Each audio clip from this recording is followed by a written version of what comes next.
Dans cette commune de Makalondi, cette force anti-djihadiste veille. Plus de 2000 hommes comme ceux-ci sont chargés de protéger des populations dans ce sud-ouest du Niger, meurtries depuis 2017 et les premières attaques terroristes. Plusieurs centaines de personnes se sont déplacées ce vendredi pour rencontrer et écouter leur président Mohamed Bazoum. Ce président qui sait qu'ici, 60% des écoles ont fermé à cause des violences. Seul un marché sur 6 fonctionne encore. Et pourtant, sa réponse aux djihadistes est une main tendue. Notre porte est ouverte.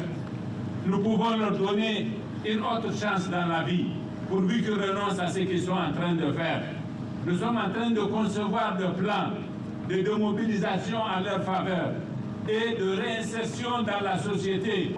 Réinsérer socialement, économiquement, vivre normalement, voilà ce que promet le président nigérien aux djihadistes de cette zone dite des 3 frontières. Un camp serait déjà mis en place à Hamadaye, tout près, un futur centre de réinsertion sociale d'ex-combattants de groupes armés. C'est un aveu d'échec pour l'opposition. C'est la preuve qu'il est incapable d'assurer la sécurité des Nigériens. Lui-même s'est déplacé là-bas avec plus de 500 éléments de forces de défense et de sécurité, plusieurs chars, plusieurs pick-up équipés de 12-7, 4 hélicoptères et même des drones pour sa propre sécurité. Donc c'est quelqu'un qui se préoccupe plus de sa sécurité que de celle des Nigériens. Mais pour cet acteur de la société civile, au contraire, le Niger n'a pas les moyens d'une guerre ouverte. La crise ne fait que s'aggraver.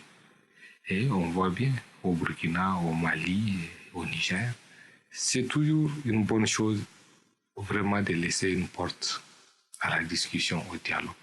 Fin février, le président Mohamed Bazoum avait déjà annoncé avoir débuté des discussions avec des Nigériens combattants terroristes à la recherche de la paix.